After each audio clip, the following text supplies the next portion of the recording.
With your ഹാൻഡ്സിലേക്ക് എല്ലാവർക്കും സ്വാഗതം. ഇന്ന് നമുക്ക് ചെയിൻ സ്റ്റിച്ചിൻ്റെ വേരിയേഷൻ സ്റ്റിച്ചായ വിബ്ഡ് ചെയിൻ സ്റ്റിച്ചും വെച്ച് ഒരു ഡിസൈൻ എങ്ങനെ ചെയ്തെടുക്കാൻ നോക്കാം. ചെയിൻ സ്റ്റിച്ച് ചെയ്തതിന് ശേഷം അതിനിടയിലൂടെ ആ ഓരോ ചെയിൻ്റെ ഇടയിൽ കൂടി നമ്മൾ വേറൊരു ഷെയ്ഡ് നൂല് കോർത്തെടുക്കുന്നതാണ് വിബ്ഡ് ചെയിൻ സ്റ്റിച്ച്. ആദ്യം നമുക്ക് വിബ്ഡ് ചെയിൻ സ്റ്റിച്ച് എങ്ങനെയാണ് ചെയ്യുന്നത് നോക്കാം. അതിനായിട്ട് നമുക്ക് ആദ്യം ഒരു ചെയിൻ സ്റ്റിച്ച് തയ്ക്കണം. സാധാരണ നമ്മൾ ചെയിൻ സ്റ്റിച്ച് തയ്ക്കുന്നത് പോലെ ഞാൻ ഒരു ലൈൻ ഇട്ടിട്ടുണ്ട്. ഇതിൽ കൂടെ ചെയിൻ സ്റ്റിച്ച് തയ്ക്കുകയാണ്. ഇങ്ങനെ കുത്തി ത്രെഡ് നീഡിലിനടിയിൽ കൂടെ വയ്ക്കുക, എന്നിട്ട് വലിച്ചെടുക്കുക.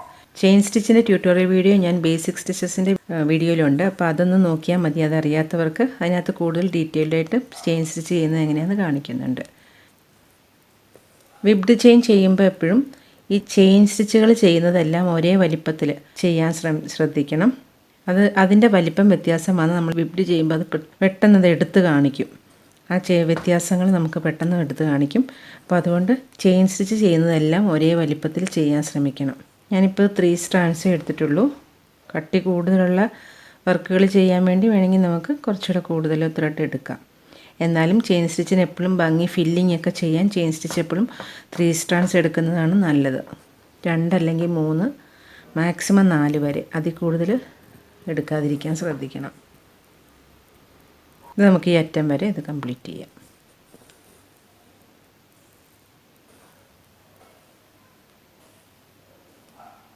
ഇപ്പോൾ ചെയിൻ സ്റ്റിച്ച് നമ്മൾ സാധാരണ ചെയ്യുന്ന പോലെ ചെയ്തു. ഇനി ഞാൻ വേറൊരു ഷെയ്ഡ് ത്രെഡ് എടുത്തിരിക്കുന്നതാണ്.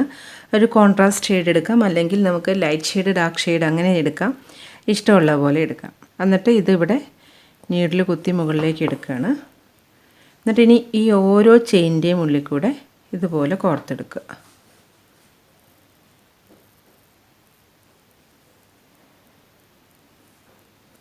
ഇതുപോലെ കോർത്ത് മാത്രം എടുത്താൽ മതി.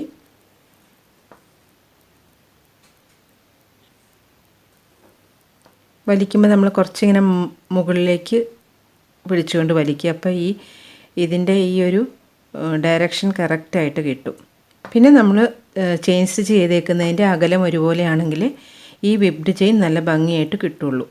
ഇങ്ങനെ വലിച്ചു കഴിഞ്ഞാൽ നമുക്ക് ഇതിങ്ങനെ കുറച്ചിങ്ങനെ സ്ട്രെയിറ്റ് ആയി പോകാൻ സാധ്യതയുണ്ട്. അപ്പോൾ കുറച്ച് മുകളിലേക്ക് ഇങ്ങനെ ഒന്ന് വലിക്കുക. അപ്പോൾ കറക്റ്റായിട്ട് കിട്ടും. നല്ല കോൺട്രാസ്റ്റ് ഷെയ്ഡൊക്കെ ഇട്ട് ചെയ്താൽ വളരെ ഭംഗിയാണിത്. ഏതെങ്കിലും ഫ്ലവറിൻ്റെ പെറ്റലുകളുടെ ഔട്ട്ലൈൻ ചെയ്യാനായിട്ട്, അതുപോലെ ആനിമൽസിനെയൊക്കെ ചെയ്യുമ്പോൾ ഔട്ട്ലൈൻ കൊടുക്കാൻ, അതുപോലെ അങ്ങനെയുള്ള ഔട്ട്ലൈനുകൾ കൊടുക്കാനായിട്ട് ഈ വിബ്ഡ് ചെയിൻ ഉപയോഗിക്കാം. ഇങ്ങനെ ഇത് മുഴുവൻ കോർത്തെടുക്കുക. അവസാനം ഇവിടെ ഇതിൻ്റെ ഒപ്പം തന്നെ ഇവിടെ കുത്തി താഴേക്ക് ഇറക്കുകയും ചെയ്യും. ഇങ്ങനെയാണ് വിബ്ഡ് ചെയിൻ വരുന്നത്. വളരെ ഭംഗിയുള്ളൊരു സ്റ്റിച്ചാണ്. അപ്പോൾ ഇത് വെച്ച് നമുക്ക് ഇനി അടുത്തൊരു ഡിസൈൻ ചെയ്യുന്നത് എങ്ങനെയാണെന്നും കൂടെ ഒന്ന് നോക്കാം. ഈ ഡിസൈനിൽ നമ്മൾ ചെയിൻ സ്റ്റിച്ച് വിബ്ഡ് ചെയിനും മാത്രമേ ഉപയോഗിക്കുന്നുള്ളൂ. അതുപോലെ കുറച്ച് ഫ്രഞ്ച് നോട്ടും മാത്രമേ ഉപയോഗിക്കുന്നുള്ളൂ. അപ്പോൾ നമുക്കതെങ്ങനെ ചെയ്യുന്നത് നോക്കാം. ഈ ഡിസൈനിൽ ഞാനിവിടെ ഈ ഗ്രീൻ കളർ ത്രെഡ് വെച്ച് നമുക്ക് സ്റ്റെമ്മുകൾ ആദ്യം ചെയിൻ സ്റ്റിച്ച് ചെയ്തെടുക്കാം. ഞാൻ 3 സ്ട്രാൻഡ്സേ എടുത്തിട്ടുള്ളൂ. ചെയിൻ സ്റ്റിച്ച് ചെയ്യുമ്പോൾ എപ്പോഴും 3 സ്ട്രാൻഡ്സ് അല്ലെങ്കിൽ 4 സ്ട്രാൻഡ്സ് ഒക്കെ എടുക്കുന്നതാണ് നല്ലത്. അതിൽ കൂടുതൽ ത്രെഡ് കട്ടിയിൽ എടുക്കാത്തതാണ് നല്ലത്. പക്ഷേ നമുക്ക് ചില ഡിസൈനുകളിൽ തിക്കായിട്ട് എംബ്രോയിഡറി വേണമെന്നുണ്ടെങ്കിൽ മാത്രം 6 സ്ട്രാൻഡ്സ് എടുക്കുക. ഇതുപോലെ കുത്തി ത്രെഡ് നീഡിനടിയിലൂടെ വെച്ചിട്ട് വലിച്ചെടുക്കുക. അല്ല, ചെറുതായിട്ട് കുത്തി എടുക്കുന്നതാണ് ചെയിൻ സ്റ്റിച്ചിന് ഭംഗി. കുറച്ച് സമയം എടുക്കുന്നേ ഉള്ളൂ, എന്നാലും ചെറുതായിട്ട് കുത്തിയെടുക്കുക.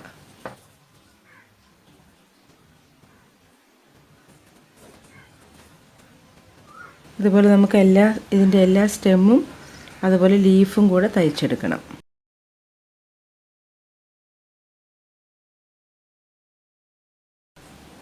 ഇനി നമുക്ക് ഈ ലീഫ് തയ്ക്കാം.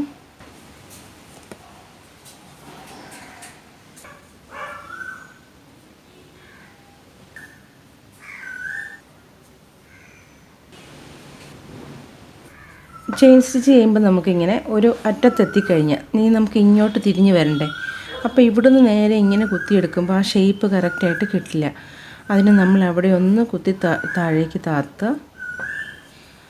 ആ സ്റ്റിച്ച് അവിടെ ഒന്ന് ഫിക്സ് ചെയ്യുക. എന്നിട്ട് വീണ്ടും ഒന്നും കൂടെ കുത്തിയിട്ട് വേണം അത് ബാക്കി തയ്ച്ചെടുക്കാൻ. ഇങ്ങനെ ചെയ്യുമ്പോൾ നമുക്ക് ആ ലീഫിൻ്റെ അറ്റം നല്ല ഷാർപ്പായിട്ട് കിട്ടും. മറ്റേത് നമ്മൾ അല്ലാതെ എടുക്കുമ്പോൾ കുറച്ചൊന്ന് വളഞ്ഞു പോവും, ഷാർപ്പ് എഡ്ജസ് കിട്ടില്ല. അപ്പോൾ ഷാർപ്പായിട്ട് കിട്ടാനായിട്ട് നമ്മൾ അവിടെ ഒന്ന് കുത്തി ഇറക്കിയതിന് ശേഷം വീണ്ടും തയ്ക്കുക. ഈ ലീഫിൻ്റെ അറ്റത്തെത്തുമ്പോൾ നമ്മളിവിടെ നീഡിൽ കുത്തി താത്തുക. എന്നിട്ട് ലീഫിനകത്ത് നമുക്ക് ഒരു ലെയറും കൂടെ ചെയിൻ സ്റ്റിച്ച് കൊടുക്കാം. ഇതിൻ്റെ ഉള്ളിൽ കൂടെ നമുക്കിങ്ങനെ ഇതുപോലെ അടുപ്പിച്ചടി ചെയിൻ സ്റ്റിച്ച് ചെയ്തെടുക്കാം.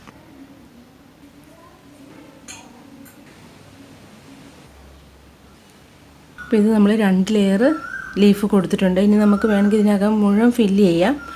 നമുക്ക് വേണമെങ്കിൽ ഒരു സ്റ്റേജും കൂടെ കൊടുത്താൽ ഇതിനകം ഫില്ല് ചെയ്യാം. അങ്ങനെ വേണമെങ്കിലും ചെയ്യാം. ഞാനിപ്പോൾ ഫില്ലാക്കുന്നില്ല, ചെറിയൊരു ഗ്യാപ്പ് ഇട്ടിട്ടാണ് ചെയ്യുന്നത്. ഇതുപോലെ നമുക്ക് ഈ എല്ലാ ലീഫുകളും ഒന്ന് ചെയ്തെടുക്കാം. ഇപ്പോൾ ഇതിൻ്റെ ലീഫുകളെല്ലാം ചെയ്ത് കഴിഞ്ഞിട്ടുണ്ട്. ഇനി നമുക്ക് ഇതിൻ്റെ ഫ്ലവർ ചെയ്യാം. അതിനായിട്ട് ഞാനിവിടെ ഡാർക്ക് പിങ്ക് ഷെയ്ഡ് ത്രെഡ് എടുത്തിരിക്കുന്നത്. ആദ്യം ചെയിൻ സ്റ്റിച്ച് വെച്ച് ഇതിൻ്റെ ഔട്ട്ലൈൻ ഒന്ന് കൊടുക്കാം.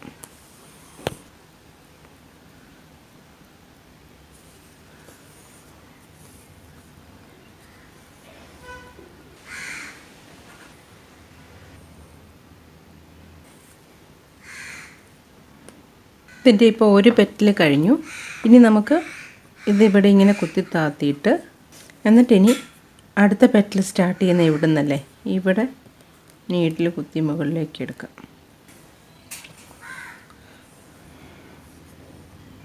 ഞാനിവിടെ 3 സ്ട്രാൻഡ്സ് തന്നെ ഫ്ലവറിനും എടുത്തിട്ടുള്ളൂ. കൂടുതൽ തിക്നെസ് വേണമെങ്കിൽ നമുക്ക് കുറച്ച് ഇഴകൾ വേണമെങ്കിൽ കൂട്ടിയെടുക്കാം. ഇങ്ങനെ നമുക്ക് ഈ ഫ്ലവർ രണ്ടും കംപ്ലീറ്റ് ചെയ്തെടുക്കാം. ഇപ്പോൾ ഇതിൻ്റെ ഫ്ലവർ മുഴുവൻ കംപ്ലീറ്റ് ആയിട്ടുണ്ട്. ചെയിൻ സ്റ്റിച്ച് ചെയ്ത് കംപ്ലീറ്റ് ചെയ്തിട്ടുണ്ട്. ഇനി നമുക്കിത് വിബ്ഡ് ചെയിൻ ആക്കാൻ വേണ്ടിയിട്ട് വേറൊരു ഷെയ്ഡ് ത്രെഡ് എടുത്തിട്ടുണ്ട്. ഞാനത് ഒരുപാട് കോൺട്രാസ്റ്റ് ഷെയ്ഡല്ല എടുത്തിരിക്കുന്നത്. വേണമെങ്കിൽ ഒരുപാട് ഇപ്പോൾ യെല്ലോ അങ്ങനത്തെ കോൺട്രാസ്റ്റ് ഷെയ്ഡും എടുക്കാം. ഞാനിവിടെ ഒരു പിങ്ക് തന്നെ, പിങ്കിൻ്റെ ഡാർക്ക് ഷെയ്ഡും ലൈറ്റ് ഷെയ്ഡും വെച്ച് ചെയ്യാൻ പോകുന്നത്. ഏതെങ്കിലും ഒരു സൈഡിൽ നിന്ന് ഇതുപോലെ കുത്തിയെടുക്കുക. എന്നിട്ട് ഈ ഓരോ ചെയിൻ്റെ ഉള്ളിൽ കൂടെ ഇതുപോലെ നീഡിൽ കോർത്തെടുക്കുക. ഓരോ ചെയിൻ്റെ അടിയിൽ കൂടി ഇതുപോലെ എടുത്താൽ മതി, ക്ലോത്തിൽ കുത്തണ്ട. ഇതിൻ്റെ അറ്റത്തെത്തുമ്പോൾ നമുക്ക് ഇതിൻ്റെ അടിയിലേക്ക് ഇതുപോലെ കുത്തിയിറക്കിയാൽ മതി. എന്നിട്ടിനി ഇവിടെ കുത്തിയെടുക്കുക അടുത്ത പെറ്റലിലേക്ക്.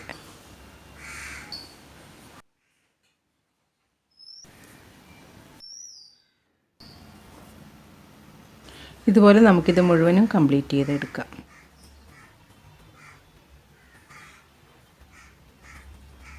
ഇപ്പോൾ ഇത് കംപ്ലീറ്റ് ആയിട്ടുണ്ട്. ഇനി നമുക്കിതിൻ്റെ സെൻറ്ററിൽ ഈ ഡാർക്ക് ഷെയ്ഡ് വെച്ച് തന്നെ കുറച്ച് ഫ്രഞ്ച് നോട്ടും കൂടെ കൊടുക്കാം. വേണമെങ്കിൽ നമുക്കിങ്ങനെ ഒരു ചെറിയ സർക്കിൾ വരച്ചിട്ട് അതിൻ്റെ ഉള്ളിൽ മുഴുവൻ ഇതുപോലെ ചെയിൻ സ്റ്റിച്ച് വെച്ച് ഫില്ല് ചെയ്യാം. ഞാനിപ്പോൾ ഇവിടെ ഫ്രഞ്ച് നോട്ട്സാണ് കൊടുക്കുന്നത്.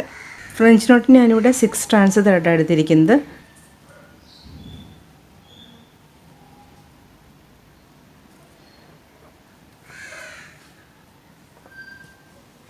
രണ്ട് തവണ ചുറ്റിയിട്ടാണ് ചെയ്യുന്നത്. ഇതുപോലെ നമുക്കിതങ്ങ് ഫില്ല് ചെയ്യാം. ഇവിടെ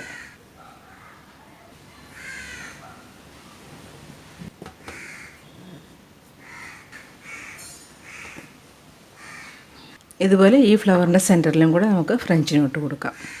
അപ്പോൾ ഈ ഡിസൈൻ ഇവിടെ കംപ്ലീറ്റ് ആയിട്ടുണ്ട്. ഇവിടെ നമ്മൾ ലീഫ് ഫില്ല് ചെയ്യാനായിട്ട് ചെയിൻ സ്റ്റിച്ച് എടുത്തു. ഇത് നമുക്കൊന്നും കൂടെ ഒരു ലൈനും കൂടെ കൊടുത്താൽ ഫുൾ ഫില്ലായി കിട്ടും. അങ്ങനെ വേണമെങ്കിലും ചെയ്യാം. അതുപോലെ വിബ്ഡ് ചെയിൻ എന്ന് പറയുന്നത് നമുക്കൊരു ഔട്ട്ലൈൻ കൊടുക്കാനൊക്കെ നല്ലതാണ്. ആനിമൽസ് അതുപോലെ ഫ്ലവേഴ്സൊക്കെ തയ്ക്കുമ്പം അതിൻ്റെ പെറ്റലിൻ്റെ ഔട്ട്ലൈൻ മാത്രം തയ്ക്കാനായിട്ട് വിബ്ഡ് ചെയിൻ നല്ലതാണ്. അപ്പോൾ ഇന്ന് നമ്മൾ വിബ്ഡ് ചെയിൻ ചെയ്യുന്നത് എങ്ങനെയാണെന്നും അതെങ്ങനെ ഒരു ഡിസൈനിൽ യൂസ് ചെയ്യാമെന്നും നോക്കി. അപ്പോൾ ഇന്നത്തെ വീഡിയോ എല്ലാവർക്കും യൂസ്ഫുള്ളായെന്ന് കരുതുന്നു. ഇഷ്ടമായെങ്കിലൊന്ന് ലൈക്ക് ചെയ്യണം. അതുപോലെ ചാനൽ ഇഷ്ടപ്പെട്ടാലൊന്ന് സബ്സ്ക്രൈബ് ചെയ്യാൻ വേണം. അടുത്ത വീഡിയോയിൽ കാണാം. താങ്ക്